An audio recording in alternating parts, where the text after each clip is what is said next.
ଜଣେ କହିବେ ଆପଣମାନେ ତ ଥିଲେ ଏଇଠି, ଆପଣମାନଙ୍କୁ ଆମେ କିଛି କହୁନଥିଲୁ, ଆପଣ ଅନୁରୋଧ କରୁଥିଲୁ ଯେ ଏଠିକା ରାସ୍ତାକୁ ଅବରୋଧ ନ କରନ୍ତୁ ବୋଲି।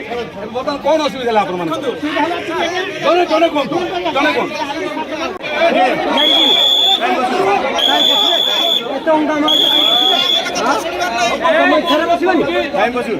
ନିରବତା ରକ୍ଷା କରନ୍ତୁ।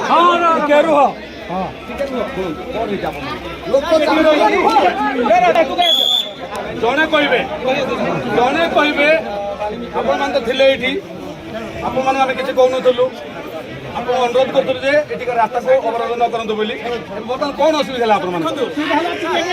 ଜଣେ କୁହନ୍ତୁ। ଜଣେ